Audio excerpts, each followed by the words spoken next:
The wind tears across the barren tundra like a ghost searching for something it lost. Snow hisses as it whips against rock, stinging bare skin like glass shards. It's minus 40 degrees Celsius, and everything, the air, the sky, the earth itself, feels frozen in time. But tucked against a cliff face, there's a flicker of warmth. Firelight dances inside a small cave, its walls alive with ancient shadows. A grandmother sits cross-legged, her face lined like the riverbeds of a world long buried under ice, making animals leap across stone with nothing but her fingers and flame. A child giggles, leaning against her mother, who is busy threading sinew through a delicate seam, the needle moving with the precision of someone who knows that a mistake here could mean frostbite later. This isn't the desperate, ragged image of humanity clinging to survival. This is family, ritual, culture. The men, their faces half-lit, sort through stone blanks with a craftsman's eye, already planning tomorrow's tools. Outside, Mammoth fat sizzles, releasing an aroma rich enough to make a starving wolf whimper. This is life thriving, inventive, purposeful at the edge of extinction. And it begs the question, if this was humanity's darkest hour, how did they manage to make it shine so brightly? Let's pull the lens back now, not just from the cave, but from the entire world. Picture the Earth like a planet transformed by some alien force. Ice sheets 2 miles thick grind down mountains from Scandinavia to Scotland. Sea levels have fallen so far that continents have fused. Britain is connected to France, Siberia to Alaska. The Sahara is green and full of lakes, the Amazon a dry grassland.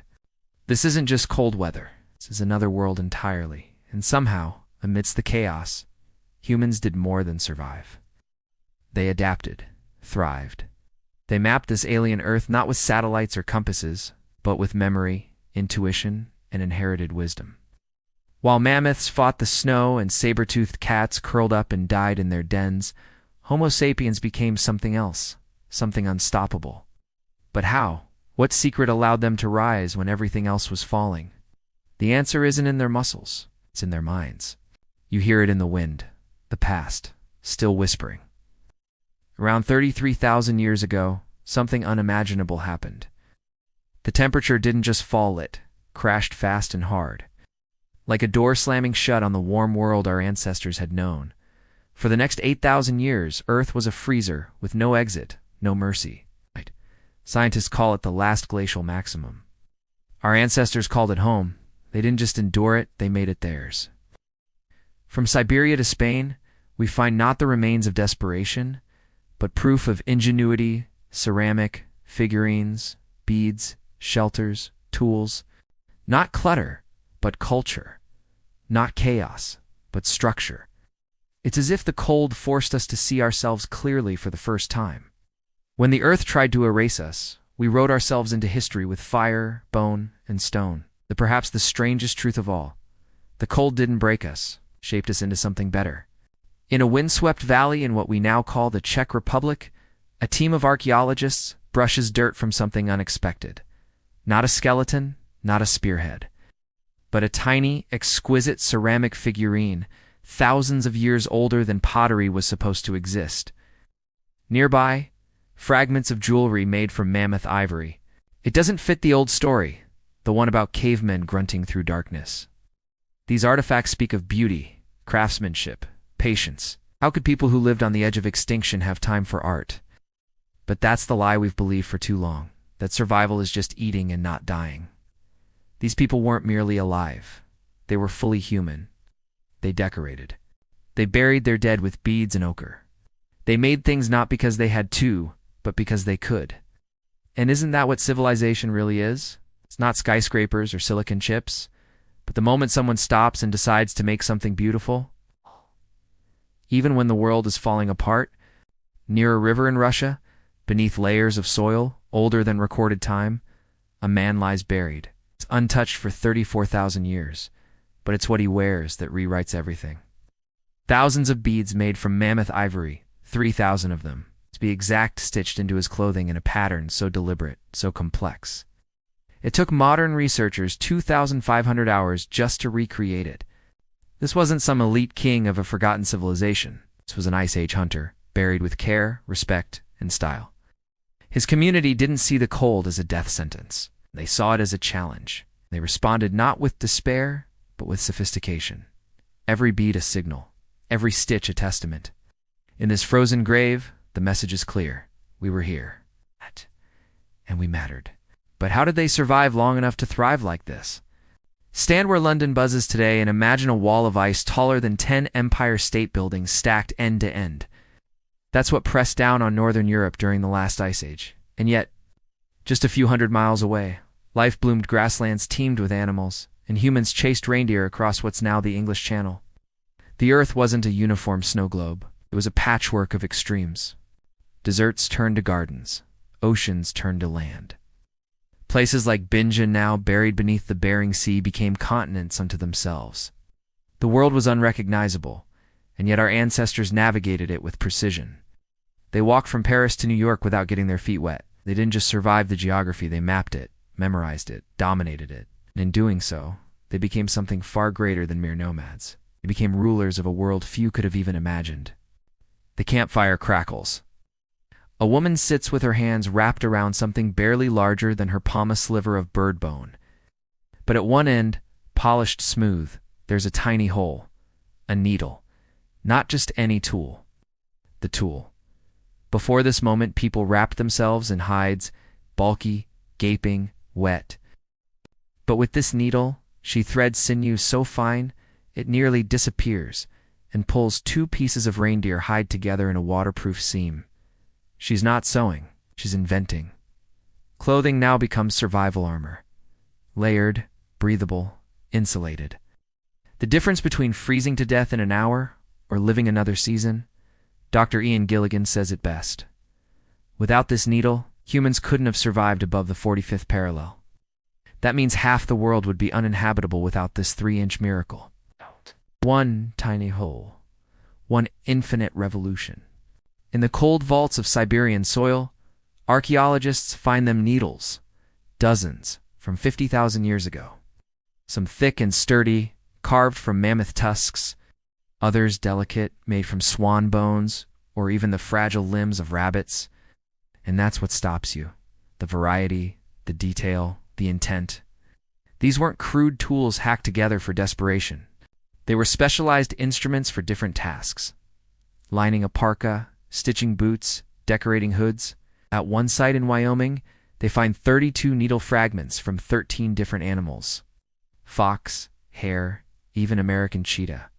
A textile industry, born in the middle of an ice-pummeled apocalypse. In the clothes, archaeologists recreated a full winter outfit from Russia. Boots, tunic, fur-trimmed cape, and hat. It wasn't thrown together. It was designed. 30,000 years before Fashion Week, humanity had already learned. Dress well or die. Layer by layer, she builds her armor. First, a soft base of Arctic-turned skin's feathers turned inward to wick away sweat. Then a tunic of Arctic hair fur, stitched with sinew so tight not a snowflake could sneak through. Each layer tells a story not of vanity, but of science. The grain of the fur runs downward to shed moisture. Seams are sealed with pine pitch and charcoal. And over it all, a cloak rimmed with wolverine fur, not for looks, but because it repels frost like magic. Modern Arctic explorers haven't found a better material. And this woman? Oh, she's not just dressing for warmth, she's dressing for war. Against weather that could flash freeze your lungs. Against winds that could strip your skin. And what's most remarkable? Every piece was made by hand, from animals chosen not by chance, but by knowledge so deep it bordered on instinct. This isn't fur. It's innovation. In a cave near the Black Sea, 45,000 years ago, a woman sits alone. It's holding what looks like a Toyin ivory needle, no thicker than a toothpick. But in her hands it's a scalpel. Around her are pelts, bones, threads of sinew, and something more, shells. Hundreds of them. She threads them along sleeves, edges, hems, not just for beauty but for meaning. Her cloak becomes a story, her identity, her shield. Archaeologists would later find children's garments just like hers, perfectly scaled-down replicas with equal attention to detail. These weren't just clothes, were heirlooms, symbols, technology. And they were built with materials that required hundreds of hunts, dozens of animals, and thousands of decisions. Imagine sewing boots from 100 ground squirrels. Now imagine doing it with nothing but patience, bone, and memory. Ice Age humans didn't throw on fur to survive. They engineered survival one stitch at a time. Picture this. A child, barely 7 winters old, stands in the entrance of a shelter. Snowflakes swirl like ash around her, but her eyes are fixed on her father's returning silhouette. He's been gone for days, hunting.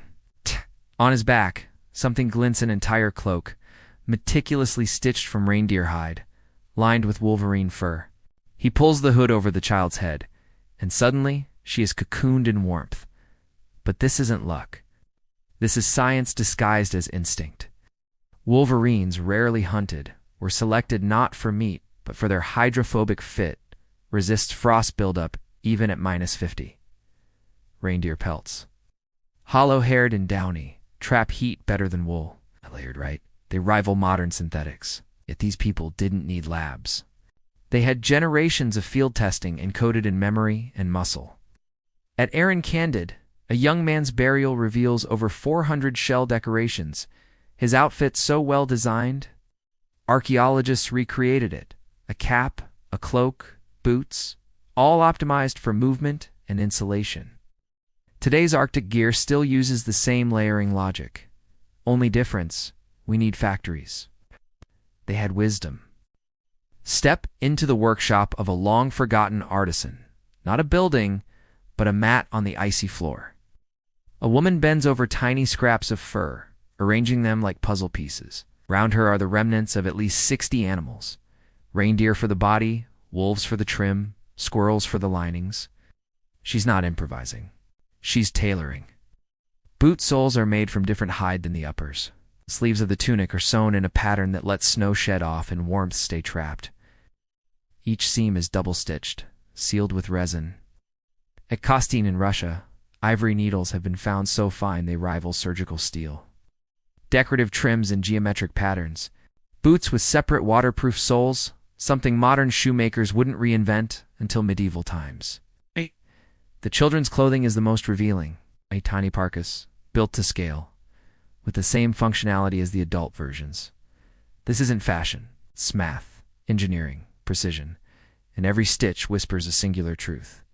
You didn't just wear this clothing to stay warm, you wore it to live. Imagine walking across a frozen valley where even breath turns brittle. There's no wood, no trees, nothing but wind and snow. Yet inside a structure made from the bones of giants, warmth pulses like a living thing. The secret? Fire. But not the kind you know. Not a roaring blaze or a smoking log. These people used what was available: bones, fat, and even dung. At Kormenine in Ukraine, archaeologists found hearths burning at 600 degrees Celsius during a time when fire itself almost vanished from the archaeological record. Why? Because our ancestors adapted. They didn't waste resources on smoke and flames. They engineered heat. Bonfires, fat lamps that burned for days, ceramic heat banks that stored warmth long after embers died. In some shelters, a single fire warmed multiple rooms through heat-storing stones like prehistoric central heating. These weren't desperate flames in a storm. These were carefully tended engines of life. Sometimes body heat alone, trapped inside an insulated mammoth bone house, was enough to hold the cold at bay. They didn't just build fires. They redefined what fire meant. Close your eyes. Hear the crackling of fat in a lamp carved from stone. See the flickering light dance across the faces of 20 people packed close in a mammoth bone shelter. They aren't just surviving. They're laughing, sharing stories, planning tomorrow's hunt. In this darkness, months long and unrelenting, fire is more than heat, it's memory. It's hope. But the brilliance isn't just in the flame. It's in how it's used. Bonfires reached temperatures modern campers would struggle to match. Lamps burned without smoke. Ceramic stones, fired not for food but for heating, glowed hours after flame had died. And then there's the psychological innovation. Children's fire kits buried with them. Tiny strikers and practice flint-showing fire-making was taught young like a sacred rite. Arctic researchers today need gear, backups, emergency plans. Ice Age humans did it with nothing but stone, fungus, sinew, and bone. Every day for thousands of years, because to them, a fire wasn't optional, was the center of life itself. The myth of mammoth hunting brave warriors with spears charging a 10-ton beast has captivated our imagination for decades. But reality, it's smarter, more terrifying, more human. At UC Berkeley, archaeologist Scott Byram shattered that myth with one word: physics. Mammoth hide is 4 inches thick. No human arm can throw a spear with enough force to pierce it. Duh. So what did our ancestors do? They baited them. They used the mammoth's own momentum. They planted pikes along wooden shafts tipped with razor-sharp Clovis points in narrow valleys, bottlenecks. And then they made the ultimate gamble. They acted as bait. One misstep, and it's over. But when the mammoth charges, it drives itself onto the spikes.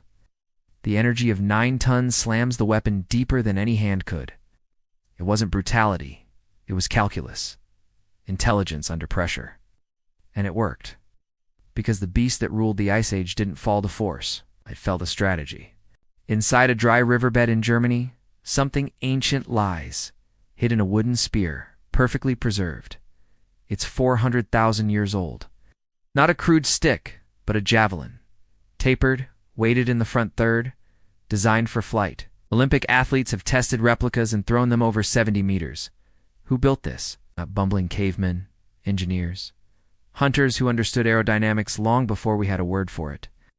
Later came the odd little spear throwers that quadrupled human strength. Projectiles now flew at 150 kilometers per hour. That's the speed of a car on the freeway, but with lethal intent. By 20,000 years ago, humans had bows, not simple arcs of wood, but composite masterpieces: horn, sinew, and wood, wrapped in glues we still haven't fully recreated. And their arrows?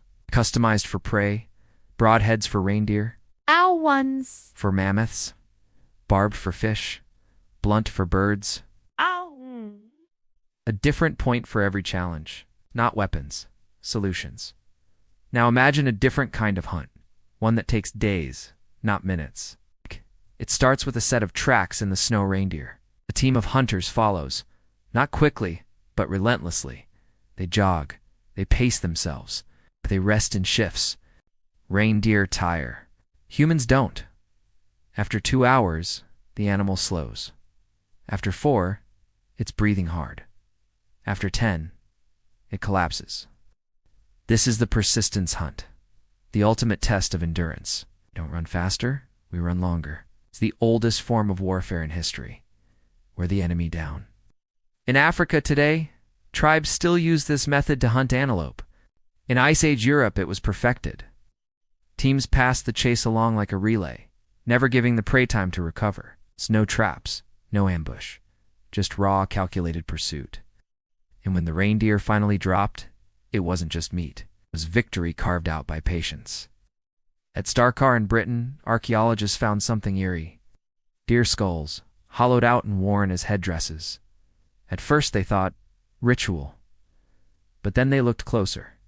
The skulls were smoothed by repeated use, modified for movement. These weren't costumes, they were camouflage. Red deer, except other deer near them, but not humans. So Ice Age hunters became deer. They wore skulls to get within striking distance. They mimicked calls, scents, movements. They didn't just stalk prey, they became it. In other sites, noisemakers were found designed to spook horses into stampedes. Reindeer migrations were studied like math problems, where they move, how they respond to wind.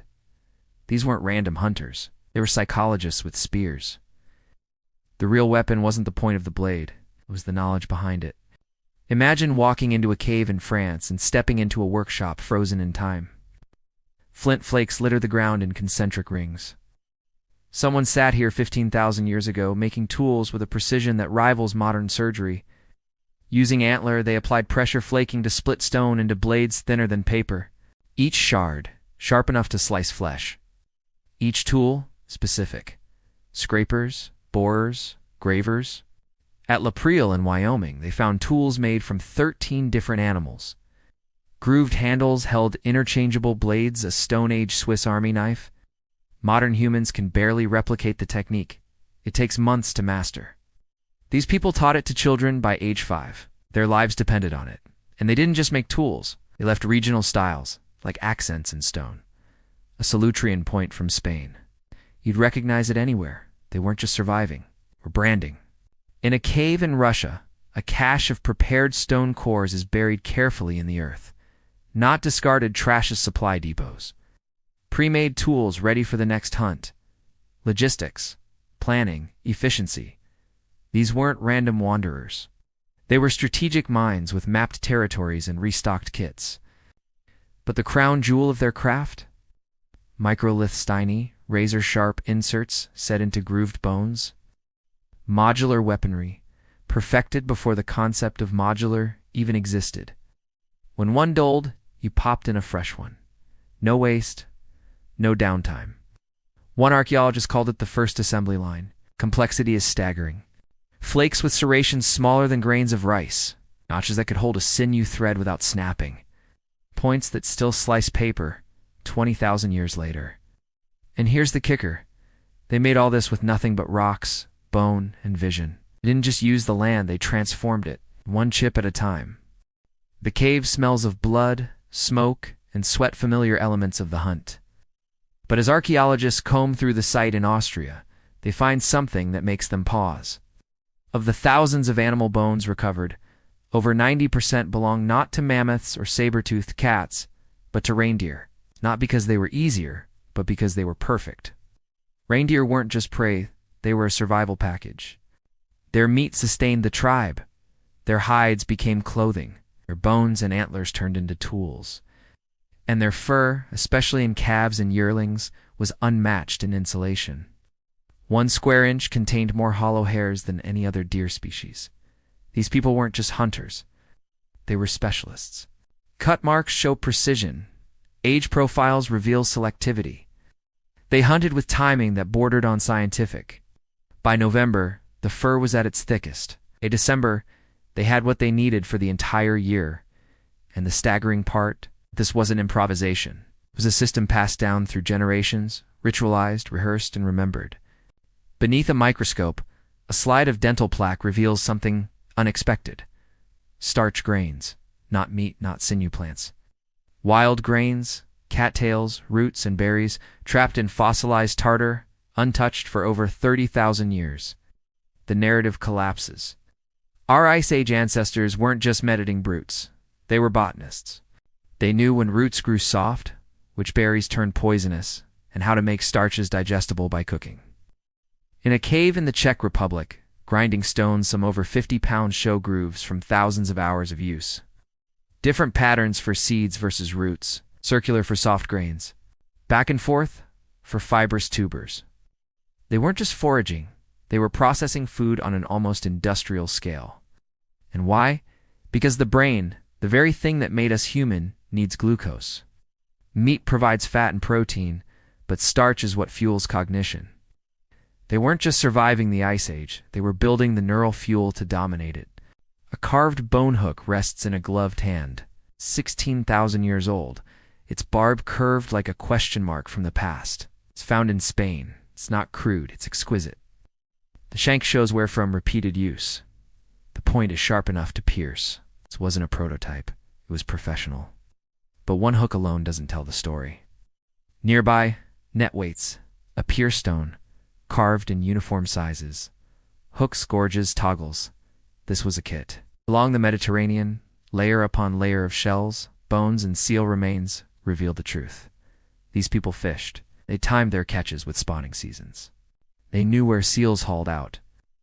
At one site in Japan, tuna bones emerge impossible to catch from shore. These weren't scavengers on the coast. They were maritime specialists. Boats, deep-sea knowledge, coordinated effort, and the nutritional implications, massive. Fish provided omega-3s, south, iodine, and protein during times when inland resources failed. The sea wasn't a boundary. It was a lifeline. They crossed it with bone, patience, and daring. The ocean whispers secrets long forgotten. But in Daisy Cave off California's Channel Islands, it speaks clearly. Archaeologists uncover shell hooks dated to 13,000 years ago. NHK Dagon, islands never connected to the mainland. These weren't the product of accidental drift. People came intentionally, with boats, with gear, with purpose. They brought technology with them. Lines, toggles, bait. They knew tides, currents, spawning cycles. This is the origin of seafaring, not Columbus, not the Vikings, but Ice Age humans crossing salt water with nothing but carved bone and courage, and the reward's immense. Marine proteins, essential nutrients. Bones tested with isotope analysis show marine diets making up half their nutrition. Not occasionally, not seasonally, consistently. These weren't land hunters who happened to eat fish. These were people of the sea, 10,000 years before history says they should have existed. Follow the footprints at Lake Willandra in Australia. They're 20,000 years old, adults, children. One set shows someone running chasing game. Another has a limp, aided by a companion. These aren't the prints of a hunting party. They're the tracks of a family. And those shallow impressions is the deepest truth of all. Survival wasn't about being strong. It was about being together. Bands of 25 to 30 people, kin and not kin, lived as one. They shared food, shelter, decisions. If one ate, all ate. If one was injured, they were carried. Modern hunter-gatherers mirror the snow chiefs, no permanent leaders. Authorities shifted with context. The best tracker led the hunt. The elder with memory guided migration. Conflict was solved not with war, but with silence, sarcasm, or walking away. It's not utopia. It's survival optimized over 200,000 years. Because in a world where a broken leg meant death, compassion was strategy. A skeleton lies buried beneath layers of red ochre in Russia. She's old by Ice Age standards, ancient arthritic joints, teeth worn to the gums. She couldn't walk far, she couldn't hunt, but she's buried with reverence, with beads, with care. Someone loved her, someone carried her. This isn't an outlier, it's a pattern. Across the Ice Age world, elderly individuals are treated not as burdens, but as treasures. Why? Because they were. Without books or writing, memory lived in minds and grandmothers. They were Google before Google. They knew which berries could cure a cough, which roots turned bitter, which animals migrated early in warm springs. Studies of modern foragers show the same. Children with grandmothers survive at dramatically higher rates. Grandmothers aren't optional. They're the key to continuity. And the math backs it up. Groups that kept elders alive outperformed those that didn't, in a world defined by extinction. That meant everything. In a stone-lined grave near the Danube, archaeologists find something strange: beads made of Mediterranean shells, hundreds of miles from the coast. Identical styles appear at distant sites. Not trade, not fashion, something more intimate. These were engagement gifts, marriage networks. In tiny bands scattered across vast distances, mating within the group spelled genetic disaster. The answer? Love across the ice. Seasonal gatherings like reindeer migration crossings became matchmaking festivals. Young adults walked hundreds of kilometers, carrying tokens, beads, pendants, engraved bones. They weren't just forging families, they were forging alliances. These relationships wove a web across the continent, connecting tribes, spreading knowledge, language, genes. And in the archaeological record, you see it. A young woman buried far from where she was born, wrapped in beads from her homeland. Love wasn't just emotion, it was infrastructure, technology that built resilience. Imagine walking across a continent that no longer exists. Binges the land between Siberia and Alaska spanned 1,000 miles north to south. It's twice the size of Texas. Today it lies beneath the Bering Sea, but during the Ice Age it was a country, a kingdom of grass and ice and movement. And people lived there, not passed through, lived. For 5,000 years they made tools, hunted herds, shared stories. Genetic markers in modern Native Americans show this isolation. They weren't trapped, they were home, waiting for ice sheets to retreat, waiting for a doorway into the Americas. When it opened, they moved south with a speed no migration in history has matched, from Alaska to Patagonia in just 2 millennia. But they didn't do it blindly. They brought with them a toolkit forged in the harshest crucible Earth could offer. Binja wasn't a bridge, it was a boot camp, and it trained the first Americans. A shard of volcanic glass gleams in the snow, obsidian, sourced from Lake Kurnow in Russia. But here it lies, 2,000 kilometers away, on a desolate Arctic island. The journey? impossible without a network. But the evidence is clear. This was no accident. These were trade routes, relay points, organized exchange.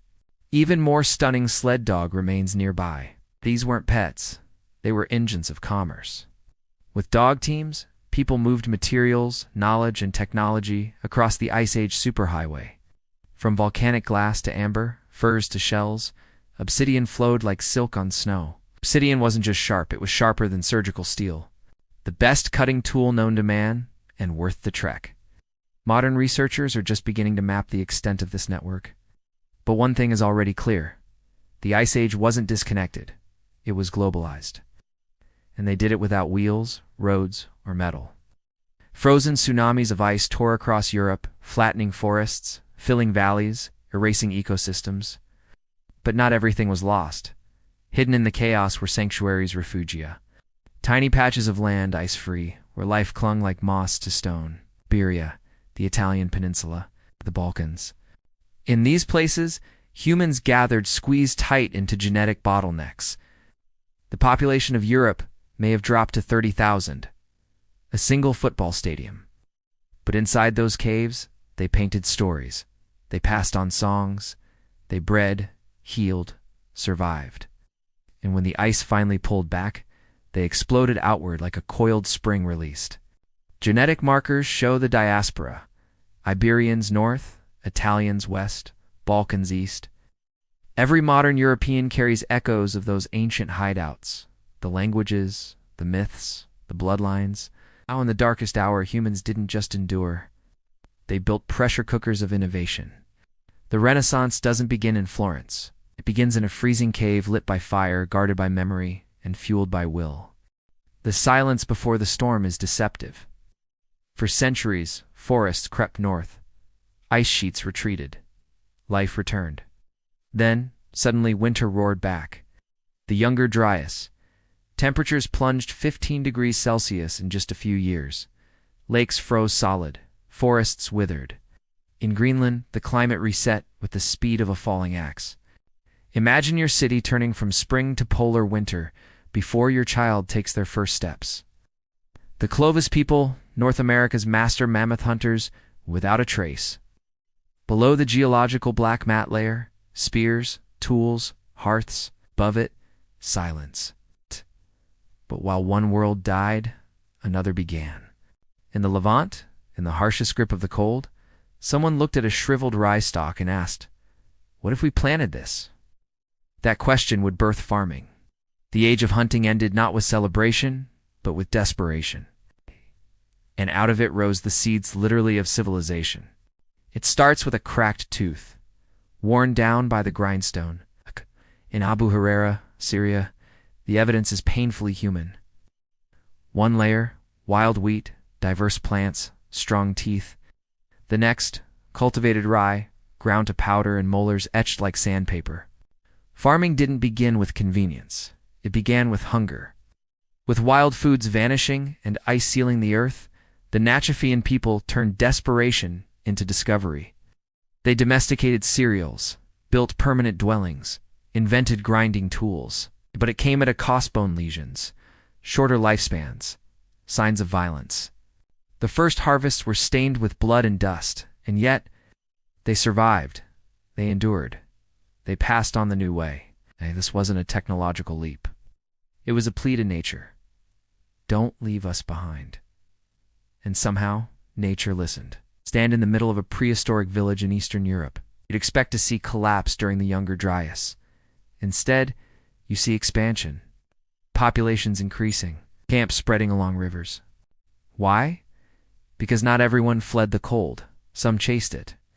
Reindeer herds shifted eastward, and with them, the people who followed.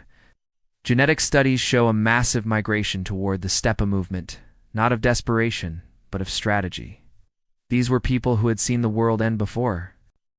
They didn't just brace for it, they moved with it, adapted to it. The collapse of one region became the opportunity of another.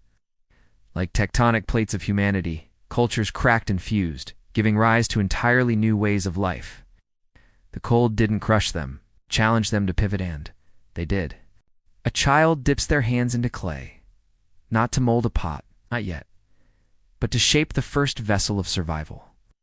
In Japan, during the Younger Dryas, pottery appears not for art, but for storing food. Grains, meat, dried fish, anything that could last. In this moment, something remarkable happens. Time changes. Humans no longer live meal to meal. They think ahead. Store surplus. Prepare for seasons. This is the beginning of the long game. In other regions, bows and arrows appear light, fast, efficient. When big game disappeared, precision became king. The pressure of extinction sparked invention. Entire continents erupted in innovation. Humans weren't crushed, they were sharpened. Crisis was no longer just a threat, it was a teacher. And then, just as quickly as it came, the cold faded. The Younger Dryas ended in a geological blink. Temperatures shot up 10 degrees Celsius in mere decades. The world turned green again. But the people who stepped out into that sunlight weren't the same. They were no longer just hunters. They were farmers, potters, architects. The foundations of towns, trade, language, religion, all trace back to this crucible of collapse. The great paradox. Without catastrophe, we may have never become what we are. Civilization wasn't born in comfort. It was forged in ice, cracked by hunger, and tempered by uncertainty. And when the warmth returned, humanity didn't go back. We went forward.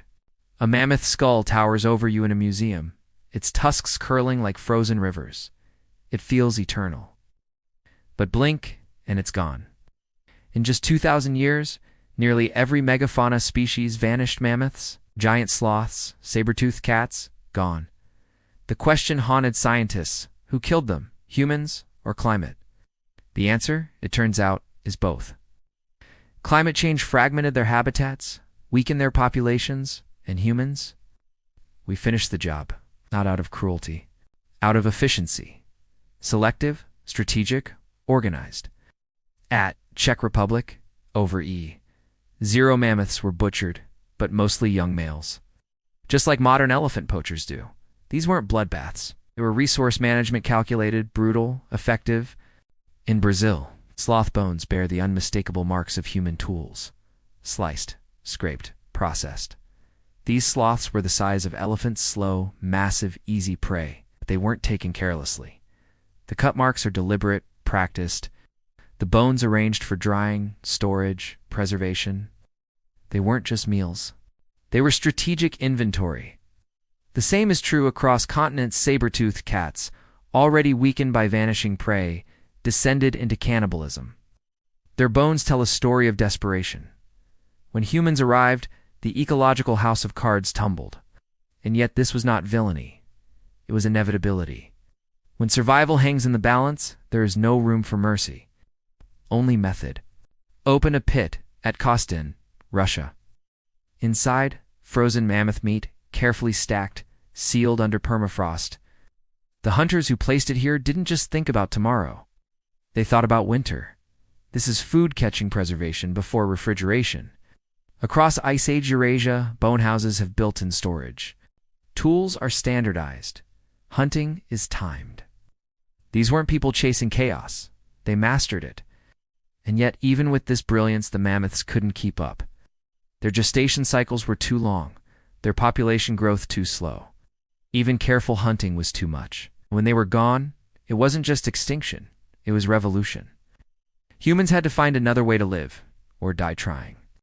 A cave in France, walls alive with motion.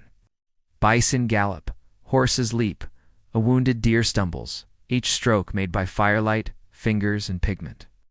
At first, we called it art. Then we realized it was instruction. Each animal depicted in seasonal formulas freshly shed in September.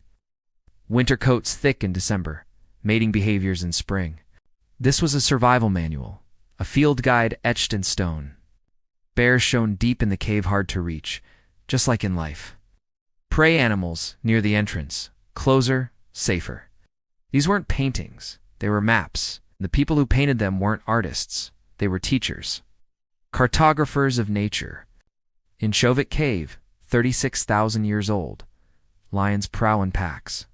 Rhinos posture with territorial warnings. Every line contains knowledge. But the genius isn't just the imagery, it's the placement. Artists use the cave's natural curves, bulges for muscle, cracks for fur, crevices for shadows. Augmented reality, prehistoric style. In Altamira, pigments glow under torchlight, shifting as you move, animating the scene. A Twa, a hybrid creature, dances a half-human, half-animal figure. At first it seems like fantasy. But look closer. Around it are animals in heat, in migration, in conflict. This isn't mythology, it's biology. A mnemonic device, a song without music, a lesson embedded in image. And all of it passed down for generations, not by paper, but by torch, pigment, and stone. The air is salty. The waves crash just beyond the cave mouth. Inside, a woman kneels, her hands covered in ochre, her eyes focused not on a mammoth or a horsebud, a fish. It's 20,000 years ago. This coastal cave near Marseille holds something revolutionary. Marine life depicted in Ice Age art. For tens of thousands of years, the sea was a terrifying mystery, a shifting monster, full of darkness. But now, the ocean has become opportunity. People have learned to read the tides, track spawning seasons, understand seal haulouts. They know when the fish will come and how to take them. On the walls, the paintings aren't just decoration. They're memory, data, lessons. What once kept humans out now draws them in. The sea is no longer a boundary. It's a beginning. A curved hook carved from deer bone glints in the morning sun. The barb is angled. Shank shows where a line once pulled tight against a struggling fish. This isn't Primitivites' precision. At Cova de la Boreata in Spain, archaeologists unearthed not just hooks, but net weights, toggle harpoons, and gorge tools. This isn't casual fishing. It's an industry. Along coastlines from the Mediterranean to the Pacific, people weren't merely experimenting. They were mastering aquatic life. And the brilliance lies in what they caught. Spring-spawning fish, seasonally predictable. These Ice Age coastal dwellers understood migrations, currents, fish behavior. In a world where hunting on land became increasingly unreliable, they turned to the tides, not as backup. It's plan A, the water was alive and now, so were they. The evidence builds like layers in a net. Stone weights in standard sizes. Shellfish middens over 10 feet thick. Human bones rich with marine protein, 50% of the diet. This wasn't occasional seafood, it was a way of life. On Japan's Natsushima Island, they find tuna bones. But tuna don't swim near shore. To catch them, you need boats. You need open sea tactics. You need to risk everything. These people did, and they succeeded. Across generations, marine specialists rose along coastlines. Isotope analysis shows stable nutrition year-round. While inland hunters faced feast and famine, coastal people had seafood's steady rhythm. This wasn't just survival, it was transformation. The ocean became pharmacy, pantry, and temple. Its salt ran in their veins, and its cycles in their songs. Thousands of kilometers away, off the coast of California, the story deepens. At Daisy Cave in the Channel Islands, archaeologists make a discovery that rewrites everything. Shellfish hooks, 13,000 years old, found on an island never connected to the mainland. These people didn't drift, they navigated. They brought tools, established camps, harvested resources. This wasn't a test run, it was strategy. They used driftwood boats, tides, celestial navigation, and in their bones, omega-3 south, iodine, shellfish, minerals, everything a brain needs to grow to innovate. The ocean didn't just feed them, it shaped their minds. In a world iced over, they found warmth in kelp forests and fish schools. When others froze, they sailed. This is humanity at its boldest, not crossing oceans in ships, but becoming the sea before civilization even had a name. Beneath the blazing sun of an Australian salt lake, ancient footprints wind across cracked earth. Some are wide, some are small. One runs fast, chasing. Another limp supported. These 20,000-year-old prints tell a story written in silence. A group, a family, a band, a world that could kill in minutes. No one walked alone. The basic unit of survival wasn't the individual, it was the group. 25 to 30 people. Bound not by hierarchy, but by trust. In these bands, Leadership was fluid. Whoever knew the terrain led the walk. Whoever knew the hide led the sowing. There were no kings, no castes, just roles. Shared effort, shared risk, shared joy. Lose the band, lose your life, but with it, you stood a chance of against a world made of ice and time. Inside a cave near the Danube, a young man lies buried. Beads cover his tunic. Ivory carvings sit near his head. But when scientists test the remains, they make a surprising discovery. He wasn't from here. Strontium isotope analysis shows he came from hundreds of kilometers away. Why marriage? In the Ice Age, finding a partner wasn't romantic hit, was a matter of genetic survival. Within a single band, options were dangerously limited, so humans built networks. Seasonal gatherings where different bands met, exchanged, flirted, negotiated. Beads weren't just pretty, they were passports. Personal ornaments told others where you were from, who your people were. Engagement rings, clan symbols, status markers. Love didn't just cross valleys, it crossed continents. And those marriages didn't just make families, it made civilization. The logic is ruthless. A band of 30 people might only have 5 eligible partners. Half could be siblings. Marry inside, and inbreeding seals your fate. The solution? Create the oldest social network in history. Across the Ice Age world, beads tell the tale. Shell types trace coastal origins. Amber signals trade with the north. Fox-tooth pendants show tribal identity. These weren't decorations, they were identity badges. The archaeological record lights up with these artifacts at key migration routes, seasonal aggregation sites that became matchmaking festivals. At some sites, 300 people gathered. For 1 week, the rules of the Ice Age bent: courtship, gift exchange, negotiation, romance, all without written language yet full of meaning. The drive to love outside your clan didn't just preserve genetic diversity. It created bonds that would carry knowledge, safety, and kinship across generations. Somewhere in ancient Lebanon, archaeologists uncover a pendant. A fox tooth rubbed smooth, stained with red ochre. Someone wore this close to the heart, passed it between lovers. Carried it across the mountains, maybe even buried it in grief. It's not just an object, it's a story. These artifacts moved like whispers, jewelry styles, radiating across regions not randomly, but along marriage corridors. Modern DNA confirms it. Ice Age humans maintained astonishing genetic diversity across small, dispersed populations. How? Because they moved? Men and women crossed dangerous landscapes, not for conquest, but for connection. A woman might move to her husband's band, her brothers marrying out in turn. Every new alliance brought not just love, but information, new hunting methods, new songs, new words. Love was the glue. Culture was the result. Step onto the vanished soil of Binja, the land that once bridged Siberia and Alaska. Twice the size of Texas, this isn't a narrow migration corridor. It's an Ice Age continent. For 5,000 years, humans lived here, not passing through, but building lives. Fossilized campsites, show tools, hearths, bones. DNA analysis reveals a bottleneck, a moment when humans were isolated here, cut off by ice, waiting, not trapped, preparing. They refined their clothing, perfected hunting tools, developed social systems that could withstand isolation, and when the ice finally pulled back, they moved south with astonishing speed. Within 2 millennia, they reached the tip of South America. But they didn't wander. They carried a blueprint carved from centuries in the deep freeze. Binja wasn't a road, it was a crucible. And from it came the builders of the Americas.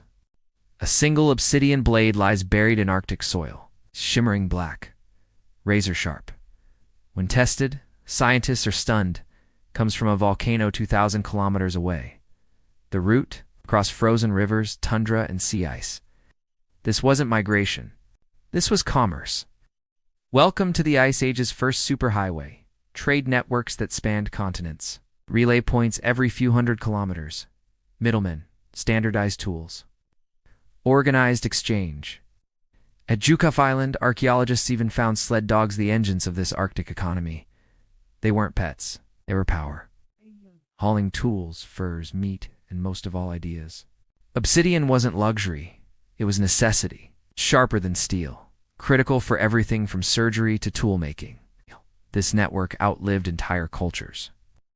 While civilizations rose and fell, the Arctic traders kept moving, quiet, relentless, connected by snow, willpower, and black volcanic glass. The world is quiet, too quiet. It's 20,000 years ago, and across Europe, Asia, and the Americas, animals begin to vanish. It's not just one or two. Entire species. Gone. Mammoths, giant sloths, woolly rhinos, saber-tooths. One by one, they fall silent. Scientists call it the quaternary extinction, and for decades, the question echoed, was it us or nature? Now the answer grows clearer and more complicated. Climate change weakened ecosystems, yes, but human pressure sealed the fate. Our hunting, our expansion, our mastery, it wasn't wanton destruction. It was cold, calculated necessity. The end wasn't explosive, it was invisible. Populations declined quietly until they simply stopped.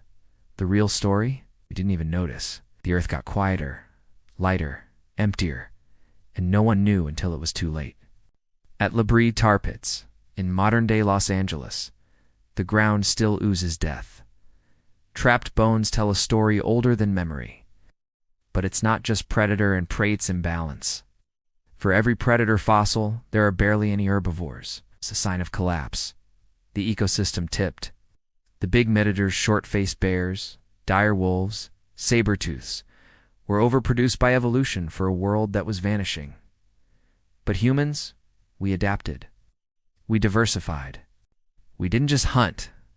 We stored, planned, rationed. While megafauna chased vanishing prey, we pivoted. We went after smaller animals, fish, plants, seeds. Flexibility was our superpower. And in the end, the giants collapsed under their own weight. We walked on. The sky opens over the Ural Mountains, snow whipping across rock and time. In a cave called Denisova, a child's tooth is found.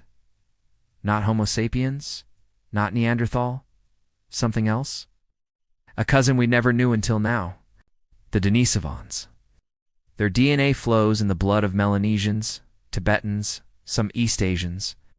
They were real, intelligent, and gone. What happened? Probably us. Asked. As Homo sapiens spread, we didn't destroy them in war. We erased them genetically. We bred with them. We absorbed them. Swallowed their culture and DNA until only fragments remained.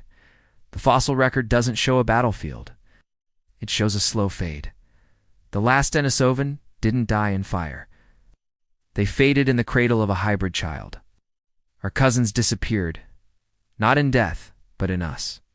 In southern France, a burial stunned scientists. A Neanderthal child laid to rest with flowers. With care, for years, Neanderthals were painted as brutish, dim, violent. But every discovery says otherwise. It buried their dead, cared for the sick, created tools, music, art. Their brains were larger than ours, their culture deeply rooted. Da-da-da-da-da-da. But they vanished. Not because they were inferior, but because they were too stable. Their hunting strategies were specific, their territories small, their innovations slow. And when the climate changed, they couldn't. We could. In the end, it wasn't war. It was flexibility. Species that could eat anything, live anywhere, adapt fast, replaced one that could not. And yet they are still with us. In our DNA, in our blood. Ghosts of a parallel path buried in our chromosomes. Somewhere in Central Asia, two families meet by a fire. One speaks in clicks, the other in breathy hums. They don't understand each other, but they connect, over meat, beads, gestures. And in the morning, they leave with more than stories. A child is conceived. Two lineages merge. This is how humanity survived. By mixing, borrowing, adapting. Language was no exception.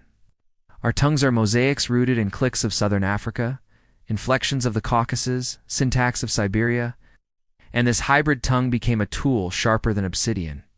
We didn't just pass on genes, passed on meaning, names, lessons, warnings.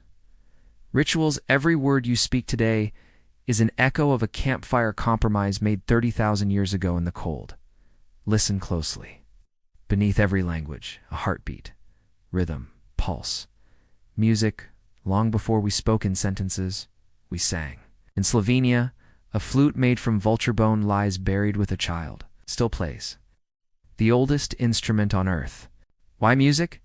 Because it binds. It teaches rhythm, emotion, timing. It soothes infants. It synchronizes movement. It turns strangers into choirs. In a cave in Germany, 35,000 years ago, people danced to bone flutes and drums, their shadows flickering on painted walls. Music wasn't extra. It was essential.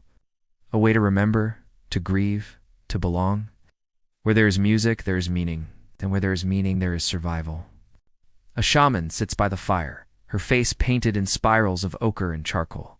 She sings in a language no longer known. Her voice rises, and the group leans in, not just to listen, but to feel. This is not entertainment. This is ceremony. Ritual.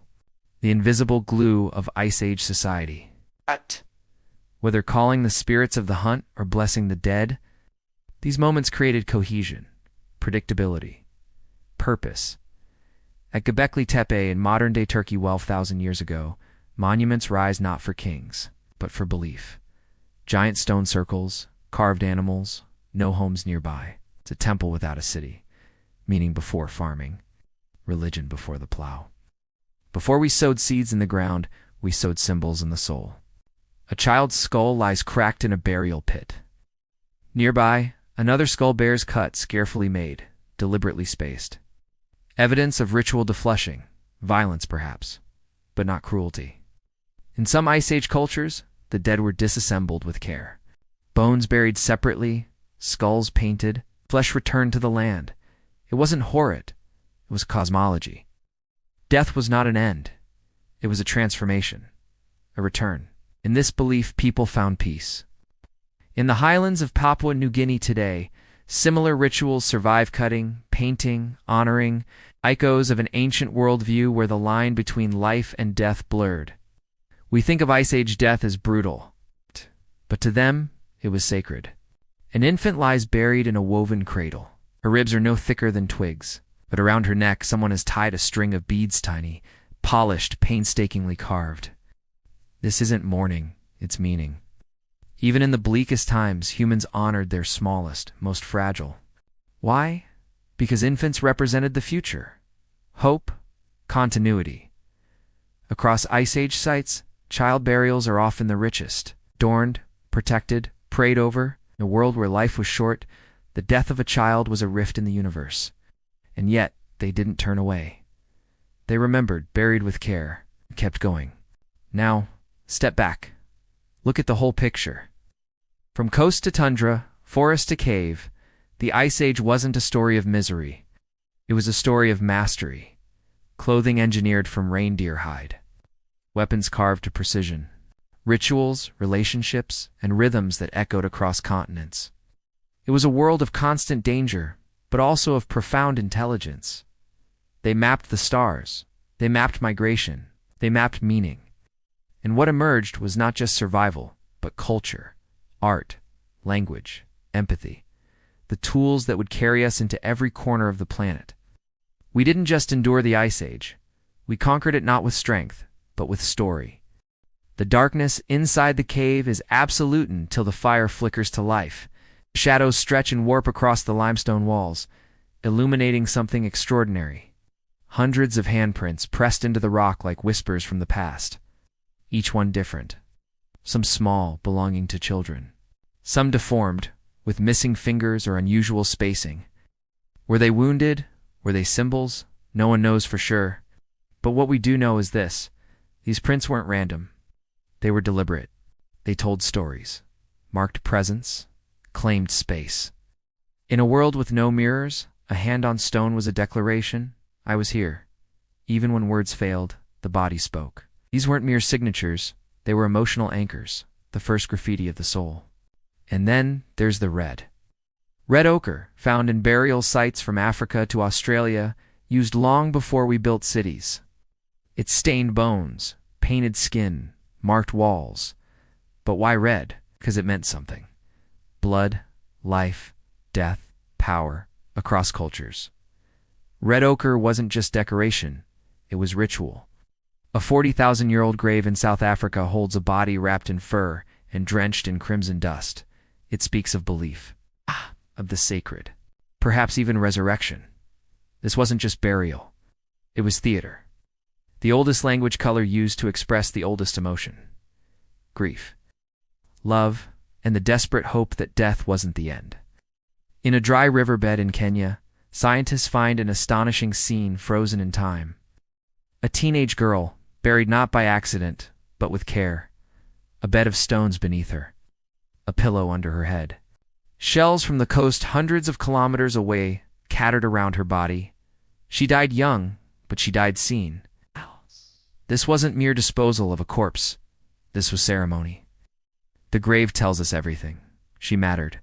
She was carried. She was mourned. The artifacts around her weren't useful. They were meaningful. This is what makes us human, not just that we live, but that we remember, that we grieve, that we mark the earth when someone leaves it.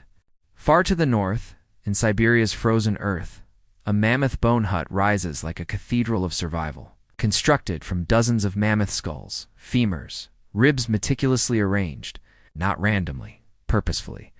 The entrances point southwest, away from the worst winds. Fire pits the floor. These were homes built from extinction. The very animals they hunted, they honored turned into shelter. And these weren't slapdash structures. They took planning, labor, architecture. Every piece fit. Every placement mattered. These weren't caves. They were crafted. Human beings didn't just survive in the Ice Age, they designed survival. With bone for walls, with fire for life. In the heart of a wind-scoured plain in modern Ukraine, archaeologists find something astonishing. A circular mammoth bone dwelling, ringed by carved tusks with evidence of complex hearths. It's over 20,000 years old, and it's not alone. Dozens of such dwellings, the region. This wasn't a one-off, it was culture. The people here weren't nomads in the traditional sense. They returned, year after year, rebuilding the same structures, refining them. Bones were reused. Walls were reinforced. The entrance always faced southeast for morning sun, warmth, visibility. This is architecture before cities, science before science. A people who mapped wind, light, and thermodynamics, using nothing but memory, tusk, and time. A single fossilized louse clings to a piece of human hair dated to 10,000 years ago. To most, it's insignificant. But to anthropologists, it's a revelation. Why? Because lice can't survive on unkempt, matted hair. This hair was groomed, cleaned, combed. In Ice Age camps, grooming wasn't vanity. It was survival, a way to prevent infection. Strengthenbonds.com. Children, ease stress. And it was communal, done by the fire, shared among families. These tiny acts, picking, braiding, washing, wove together the fabric of care. Long before hospitals, hygiene was social medicine. They couldn't kill bacteria, but they could tend each other. In a world without soap, love was antiseptic. A small, carved figurine emerges from the soil in Germany. Exaggerated hips, heavy breasts, a swollen belly. It's Venus of Hohenfels, one of the oldest depictions of the human form ever made. Scholars once thought it was fertility worship. Maybe it was more personal. A mother's talisman, a midwife's charm, a reminder of the life cycle in a world where death hovered constantly. There are dozens of these figurines across Europeats, slightly different, yet echoing the same idea. The body matters. Birth matters. Women matter. They weren't just passive figures in history. They were central. They were revered. Not far from that Venus figurine, a child's footprint is found, pressed into clay and hardened by fire. Next to it, an adult's print. Side by side, not hunting, not fleeing, just walking. These aren't tools or bones, they're moments. It's preserved not by intent, but by accident. And yet they tell us more than any artifact ever could. That someone held that child's hand, that someone watched over them, that Ice Age life, as brutal as it was, still made space for tenderness. Archaeology often reveals survival, but sometimes it reveals humanity.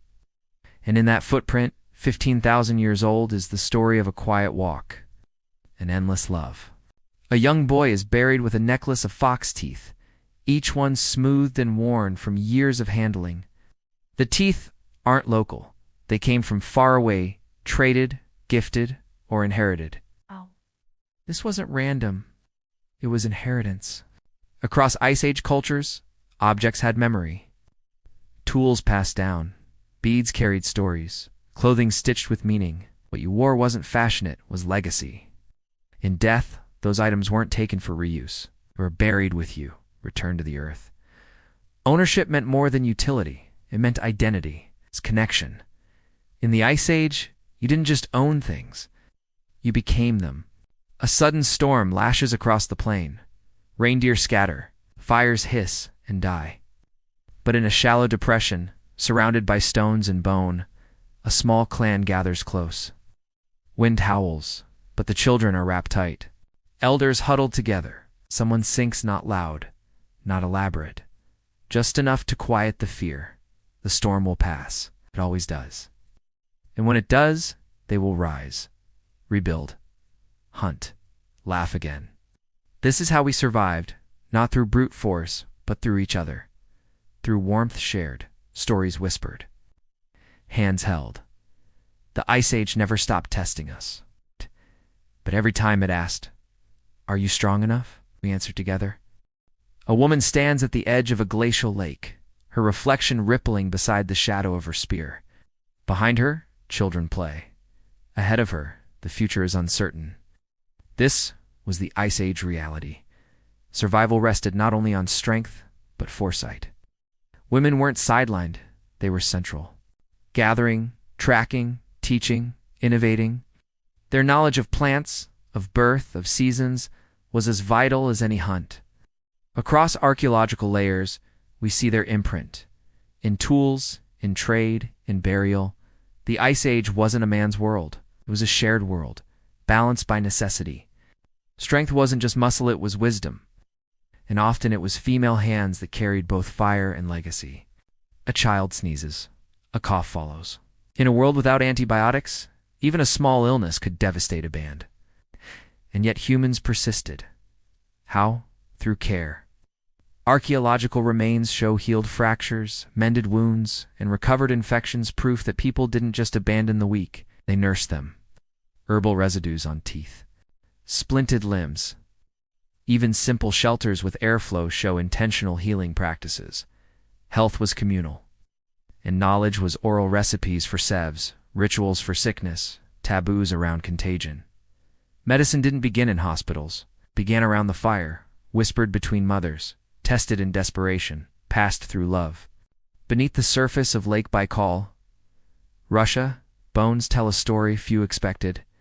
Among the fish remains and reindeer antlers, we find dogs.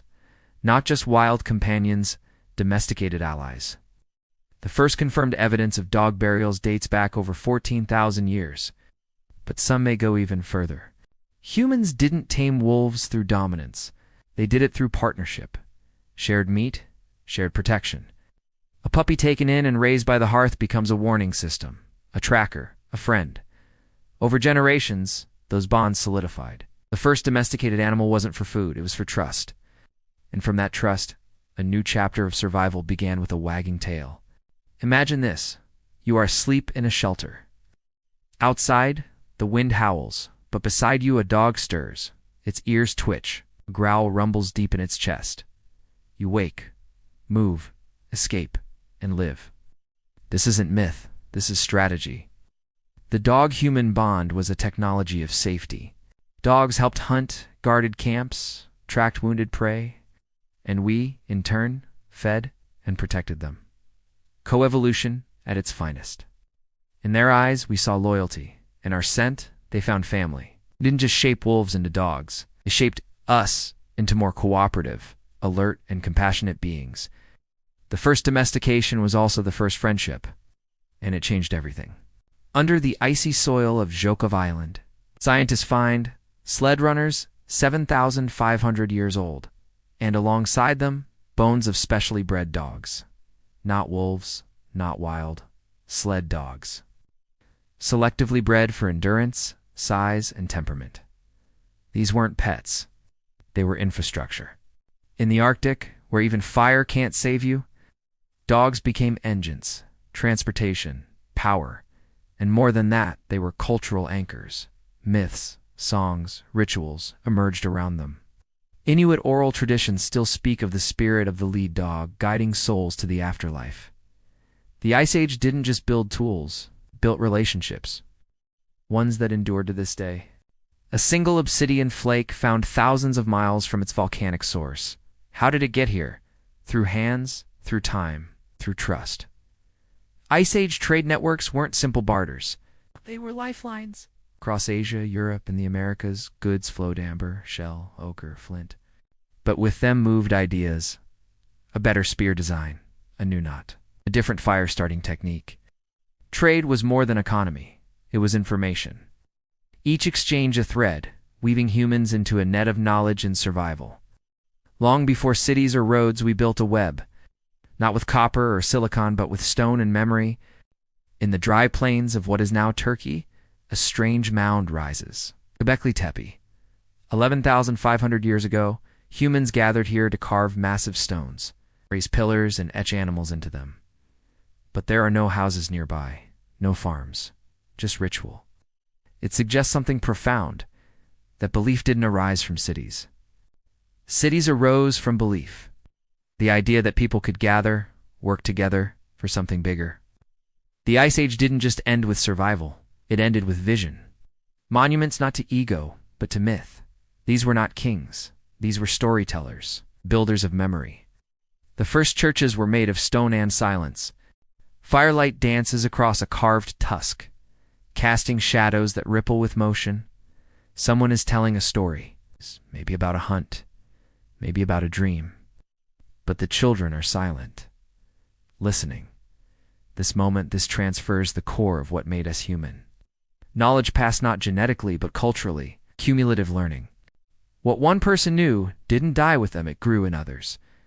No other species does this so completely. No other creature improves generation after generation on the same skills, same tools, same ideas.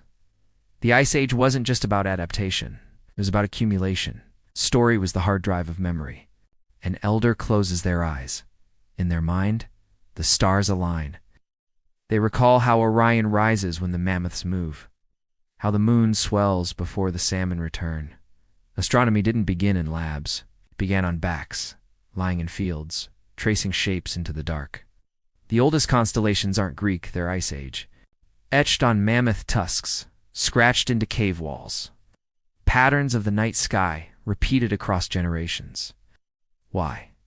Because the sky was a clock, a calendar, a promise. When you understand the stars, you understand time. When you understand time, you begin to imagine a future. A mother wraps her baby in soft fur, places a carved bead beside them, and whispers a song passed down from her grandmother.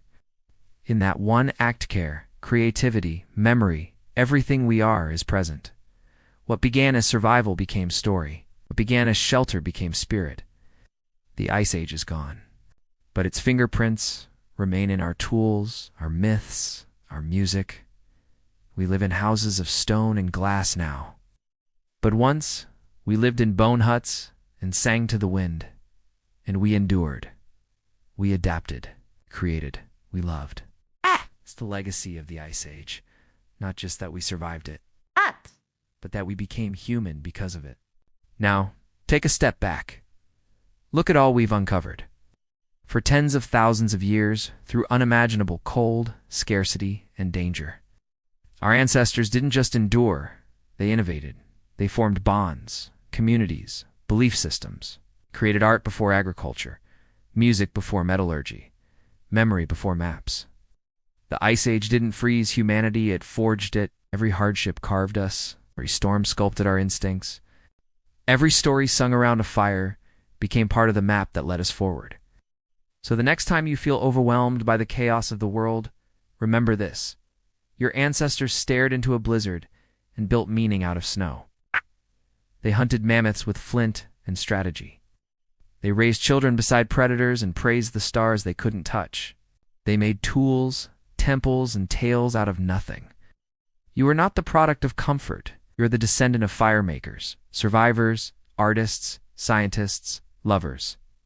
So let their legacy echo in you not as dust on bones, but as breath in your lungs. We are here because they dared to dream beyond survival.